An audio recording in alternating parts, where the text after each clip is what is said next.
I'm Misha, Adobe creator and producer of the Deep Dive podcast. Welcome to Season 3, Episode 20, and today we will be doing a deep dive into April Fools and the history behind it. Okay, it looks like Grace and David have their snacks ready and are settled in behind the microphones, so let's get going. April 1st. That date probably conjures up something for you, right? Oh, yeah. Maybe a memory of some silly prank. Yeah. Or a ridiculous news headline you weren't quite sure was real. Definitely. Or just that feeling of, being a little bit on guard all day. Exactly. Welcome to the Deep Dive. Today we're plunging into the prank-filled, often puzzling, and surprisingly persistent world of April Fool's Day. It really is everywhere, isn't it? It's a global thing, a day where the usual rules seem to bend a bit. But have you ever stopped to wonder where this tradition actually started and why it stuck around for so long? It's quite the riddle, actually. For a day so widely, observed, the precise origins are remarkably unclear. It's a bit like its own history is playing a prank on us. Huh. Good point. And about that story you might have heard. About Emperor Constantine. Oh, right. The one about him setting up a day for fools. Yeah, that one. Turns out that was itself an April Fool's joke. A professor pranked a reporter back in '83. No way. So the history itself is full of tricks. That's perfect. It really is. The very history is part of the fun. Okay, so in this deep dive, we're going to explore the various theories about where April Fool's Day came from. Try and trace its journey through different cultures and times. Yeah, look at some of the most memorable hoaxes it's produced. And really think about what this day of trickery means now in a world that already feels, well, kind of surreal sometimes. Definitely. Let's start with those murky beginnings. It seems historians haven't quite landed on a single aha moment for April Fools. Not at all. One interesting line of thought connects it to ancient spring festivals. Celebrations of renewal, warmer weather coming. Right. Often with a bit of playful chaos. Right, like the Romans had Hilaria. Hilaria. Around March 25th, it was a joyful festival for the goddess Cybele, involving costumes, mockery, general high spirits. Sounds kind of familiar, doesn't it? It does have that vibe. And people mention Holi in India, too, or some Celtic spring traditions. But how strong are those links, really? That's the question. Well, it's tempting, isn't it, to draw a direct line. These festivals did happen around the same time of year. They had themes of merriment. Hilaria literally meant joyful. Right. But the actual evidence connecting them definitively to the specific pranks of April 1st later in Europe, it's more thematic than concrete, more resemblance in spirit than a proven lineage, Okay, so maybe not a direct ancestor, which leads us to what's probably the most well-known theory. The whole calendar switcheroo. Ah, yes, the Gregorian calendar shift. The story goes that back in the 16th century, when Europe started shifting calendars, France in 1564, then others following Pope Gregory III in 1582. Right, moving New Year's Day. Yeah, they moved New Year's from around the spring equinox, maybe near April 1st to January 1st. So the idea is people slow to catch on, or maybe just refusing the change. They got mocked as April Fools. Exactly. And maybe in France, that involves sticking paper fish on their backs. Hence, poisson d'avril. April fish. It's a neat story, makes a kind of sense. But what does the historical record actually say? Good question. What does it say? Well, this is where it gets interesting. We actually have documented instances of April 1st pranks before these calendar changes were really widespread. Oh, really? Like what? For example, there's a Flemish poem from 1561. It clearly describes a servant being sent on silly errands specifically because it was April 1st. Trade in your boring job for a brilliant career using Adobe Creative Cloud. Start learning now with the free trial link in the description. 1561. That predates the main French edict, doesn't it? It does, which raises a really important point. Maybe there were already traditions of springtime foolishness, and they just got sort of associated with the calendar change later, rather than the change being the only cause. And haven't people pointed to Chaucer, too? Way back. Yeah, Geoffrey Chaucer's Canterbury Tales, around 1392. In The Nun's Priest's Tale, there's that line about a rooster being tricked. Sin March begin 30 days and 2. 82 days after March began. It sounds like April 1st. It could be. But the nuance here is there's a lot of scholarly debate. Many think begin was actually a typo, a scribal error, and it should have read was gone, meaning 32 days after March ended, which puts it around May 2nd. Okay, so not quite April 1st then. Probably not. Plus, other, astrological details in the story don't really line up with April 1st either. So while it's tempting, it's likely not the smoking gun. Gotcha. So skipping the maybes and could-bes, what's the earliest solid evidence we have for April 1st foolishness? Well, there's a possible early French mention of Poisson d'avril by the poet Éloy d'Amerval in 1508, but even that interpretation is debated. Still debated. Okay. But the really clear, unambiguous reference, that's the 1561 Flemish poem by Edouard de Dene, explicitly talks about fool's errands on April 1st. Right. And then a bit later in Britain, John Aubrey noted in 1686 that April 1st was observed as Fool's Holy Day. And he mentioned it was a thing in Germany, too. So it sounds like it wasn't one single event that sparked this, more like a gradual coming together of different threads. Precisely. That seems the most likely scenario. April Fool's Day probably wasn't born from one origin point, but through convergence. You've got those ancient spring festivals like Hilaria with their misrule vibe. Playful chaos. Yeah. Then you have the inherent unpredictability of spring weather itself. You know, Mother Nature fools people. True. Sun one minute, hail the next. Exactly. And it's possible the calendar shifts did add some confusion or cultural memory into the mix. It feels like these different currents just merged over time into this springtime trickery tradition that eventually somehow solidified around April 1st. Okay, so whatever its exact birth story, April Fools definitely took hold. It spread across Europe, eventually the world. And it's fascinating how different cultures put their own spin on it. Totally. Let's look at France. Famously, Poisson d'avril, April Fèche. The classic prank, especially with kids, is secretly sticking a paper fish en poisson en papier on someone's back, right? Yep. And when they find it, you shout, Poisson d'avril! But why a fish? What's the thinking there? That's a great question, and there are a few ideas floating around. Some say it's because young fish in spring are supposedly easier to catch, more gullible, so a symbol of a fool. Ah, okay. Makes sense. Others point to the zodiac sign Pisces, which is around that time, or maybe even a connection to Lent, when fish was a common food. So it could be any of those, or a mix. Probably. Yeah. It shows how symbols can pick up different meanings over time. And it's not just kids with paper fish in France, is it? It's bigger than that. Oh, not at all. Chocolatiers go all out with chocolate fish. It's a big thing. Yeah. And the media gets involved, too. I mean, even the Paris Metro has done pranks, like renaming stations with puns, opera becoming apéro, playing on the word for, like, happy hour drinks. Clever. Okay, let's head north to Scotland. They take it pretty seriously up there, right? A full 2-day event. That's right. April 1st is Huntegok Day. Now, gowk is Scots for a cuckoo bird. Which is also a symbol of a fool. Exactly. And the tradition is the fool's errand, sending someone off with a sealed letter, maybe with a rhyme like, dinna laugh, dinna smile, but hunt the gowk another mile. So you send them on a wild goose chase, basically, or a wild cuckoo chase. Pretty much. And the recipient is often told to take it to someone else, continuing the chain. And what about the second day, April 2nd? That's Taily Day, and as the name suggests, the focus shifts. Pranks involving people's backsides. Oh boy. Like what? Think classic stuff, pinning on fake tails, kick-me signs, that kind of thing. Right, okay. Moving south to the rest of the UK, still a strong tradition, but maybe less structured. Yeah, less formal than Scotland's 2 days. But one interesting aspect in the UK is this sort of unwritten rule about the deadline. The noon deadline. Exactly. Pranks should ideally happen before midday. If you pull one afternoon, You're the April Fool. right, the tables are turned. And historically, London had that famous prank, the washing of the lions at the Tower of London. Oh yeah, I've heard of that. People got fake tickets. Yep, fake tickets for a non-existent ceremony. And that goes way back at least to 1698. Wow. Trade in your boring job for a brilliant career using Adobe Creative Cloud. Start learning now with the free trial link in the description. And then, of course, the tradition hopped the pond to the USA. It did indeed, probably brought over by British settlers. And in the U.S., you get plenty of personal pranks, you know, the sugar salt swap, fake bug. Classics. But the U.S. has also become really known for large-scale hoaxes. Media outlets, corporations, they love a big prank. We'll definitely need to talk about some of those. For sure. And in New York City, they even have an annual satirical April Fool's Day parade. Started in '86, just poking fun at public figures and events. That sounds fun. Yeah. Any other interesting global takes? Yeah, briefly, in Germany, the reveal is often shouting, April, April. All right.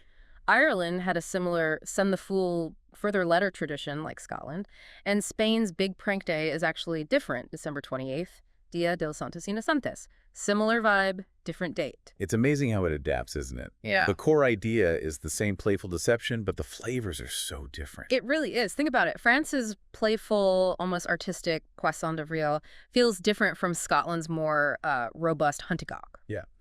The UK's noon rule suggests this need to, get back to normal fairly quickly. No store order. And the U.S. focus on big media hoaxes.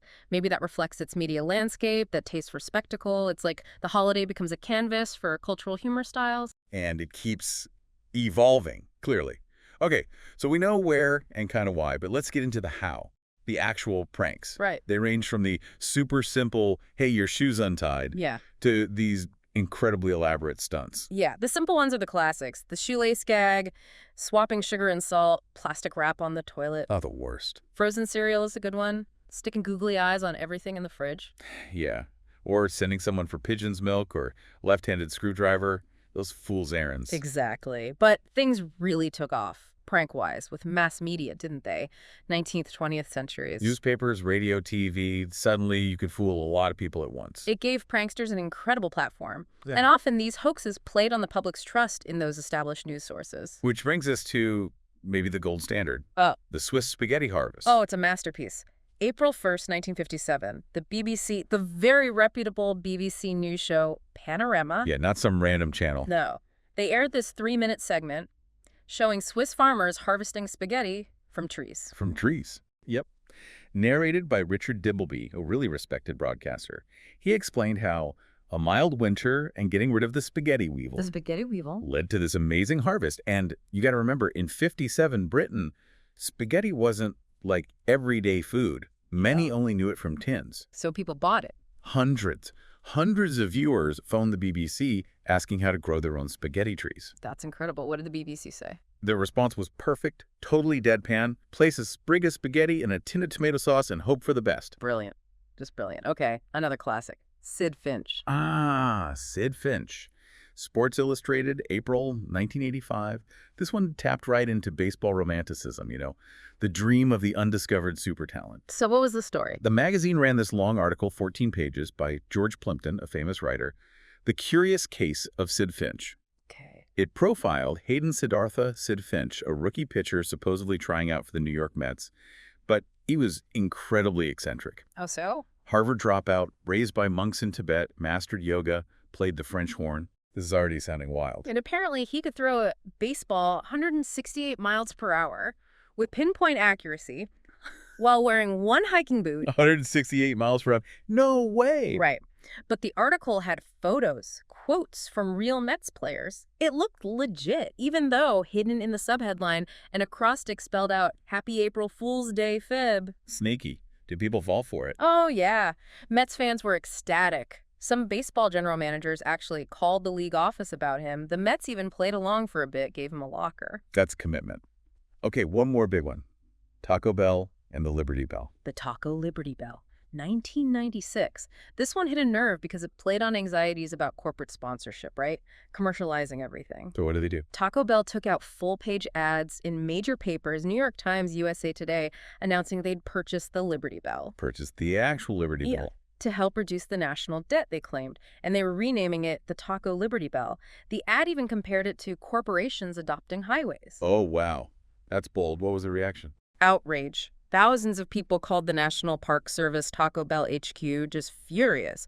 The White House press secretary even got asked about it. Seriously? Yeah. Taco Bell fessed up by noon, said it was a prank, and announced a $50,000 donation to the Bell's upkeep. But the publicity they got, massive. I bet. So what do these big hoaxes tell us about us? About how we react to media? Well, they really highlight that dynamic of trust, don't they? The spaghetti harvest worked because the BBC was trusted and spaghetti was unfamiliar. Right. Sid Finch worked because of Sports Illustrated's authority and that romantic baseball myth. The underdog story. And the Taco Liberty Bell tapped into real anxieties about corporate power taking over national symbols. It felt like maybe too plausible for comfort for some people. So successful hoaxes often need that trusted source. Yeah. Maybe some audience ignorance or assumption. And a premise that resonates, even if it's absurd. It connects with existing feelings or fears. It's about how the prank interacts with what people already believe or worry about. Okay, so pulling pranks can be fun. Some become legendary. But yeah, We've all seen pranks go wrong, right? There's definitely a line. Absolutely. Between a good laugh and something that's just not funny or even hurtful. It feels like over time, some unspoken rules have developed. A kind of prankster's code. Yeah, definitely. Rule number 1, maybe the most important. It has to be harmless. Physically and emotional. Right. No real distress, no lasting damage. The goal is laughter, right? Surprise, confusion maybe, but ultimately the victim should be able to laugh too. Jokes that hit real fears or insecurities. That's crossing the line. What else is in this code? Secondly, you gotta know your audience. A prank your best friend loves might really upset a coworker, or your boss, or a kid who doesn't get it. Good point. Tailor the prank. Yeah. Think, will they find it funny or just upsetting? Thirdly, and this is vital, avoid sensitive subjects. Serious lies. Like what?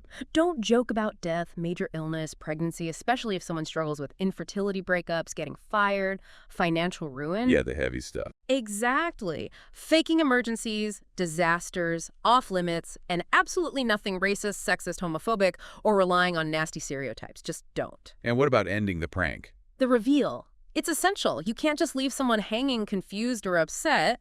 The April Fool moment is part of the deal. Own up to it. If you're not willing to say, I did it, don't do it. Exactly. And let's not forget that UK noon rule. Generally, pranks stop at midday. After that, the joke's on you. And maybe one last rule. Be prepared for payback. If you dish it out, you gotta be able to take it in good humor when it comes back around. It really sounds like it's all about maintaining a balance, doesn't it? Precisely. These unwritten rules show that April Fool's works within a kind of social contract. It's a temporary pause on truth-telling, but only under specific conditions. Harmlessness, know the audience, the reveal. Those rules keep the play from actually hurting relationships. When pranks break those rules, cause real harm, exploit people, or skip the reveal, that's not play anymore. That's just mean or even bullying. Which kind of brings us to now, the digital age. Internet, social media. Yeah. How has that changed April Fools? Oh, massively. The biggest impact is speed and scale, right? A clever prank, whether from one person or a big company, can go global in minutes. YouTube, TikTok, Insta, X. Yeah, prank videos are a whole genre online. A huge genre. And it feels like every brand, every company has to do an April Fool's thing now. Absolutely. It's become a major marketing date, announcing crazy fake products. Remember Burger King's left-handed Whopper? Or Leon's aioli toothpaste? Yeah. Or fake services like Google used to do all the time. Google knows. Or funny app features. It's all about generating buzz, getting engagement, showing creativity, trying to seem relatable. And some companies, like Google, apparently even use them to test reactions to real ideas sometimes. Yeah, that's been reported. A sort of public focus group disguised as a joke. But, okay, here's the thing. In a world already swimming in misinformation, fake news, deep fakes, does adding more intentional falsehoods, even for fun, become problematic? That is the critical question today, isn't it? Is it irresponsible? It's getting harder and harder for people to tell a harmless joke from something genuinely false and maybe harmful. Real headlines sometimes sound like satire. And satire gets mistaken for fact all the time. An April Fool's prank gets screenshotted, shared without the date, taken out of context. And suddenly it's spreading as real news. Exactly. And that can just erode trust even further. Trust in media, trust in institutions. It's fragile. And we've definitely seen corporate pranks backfire, haven't we? Oh, yeah. Remember Volkswagen rebranding attempt in 2021? Oh, God, yes. Yeah. That was a mess. Total confusion, media backlash, investors were baffled. It even triggered an SEC investigation. Ouch. Or Google's mic drop button for Gmail back in 2016. People accidentally sent important emails with this silly GIF, apparently cost some people jobs. They pulled it really fast. Yikes. Even Elon Musk joking about Tesla going bankrupt in 2018 caused a temporary dip in the stock. So the consequences can be real. It does feel like the public mood might be shifting a bit.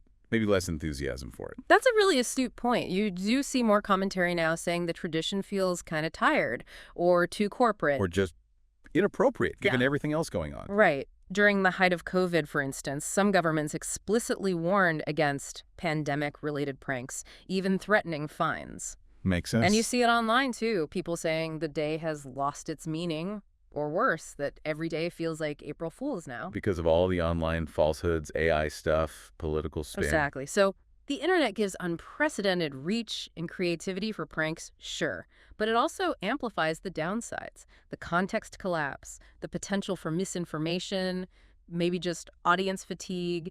it potentially undermines the whole lighthearted fun aspect. It's a real double-edged sword. So April Fool's Day, wow. A holiday with this really hazy origin story. Yeah, possibly linked to ancient festivals, maybe the calendar change, probably a mix. Celebrated with everything from paper fish in France and fool's errands in Scotland. To these huge global digital hoaxes today. It's clearly evolved a lot. But what seems to endure, maybe, is this basic human need for play, for a break from seriousness. Yeah, that temporary suspension of rules, the chance to challenge things, even just silliness. It can be like a societal pressure release valve. But the modern world throws up new challenges for it. Absolutely. In this super connected, information overloaded, often anxious world, that line between a harmless prank and actual deception is blurrier than ever. Trust is fragile. It really is. And the potential for misunderstanding or causing real hurt feels higher. So maybe the ultimate April Fool's lesson today isn't just don't get fooled. Maybe it's also about being more mindful, thinking about the impact of our jokes. Are they punching up or down? Are they genuinely funny or potentially harmful? And maybe just being more critical consumers of information every day, not just on April 1st. That's a great point. Cultivating that critical eye year-round seems pretty essential now. And, maybe still remembering to laugh. But carefully. Yeah, lucky carefully. Well, this has been The Deep Dive. Thanks for exploring this prank-filled tradition with us today. Been fascinating. Stay curious, everyone. And maybe, just maybe, keep your wits about you come next April 1st. We'll see you next time. See you later. And that's a wrap on this deep dive. I'm Misha, and let me send out a huge thank you for listening. If you want more content on gaming, education, or other fun stuff, head over and find me on YouTube.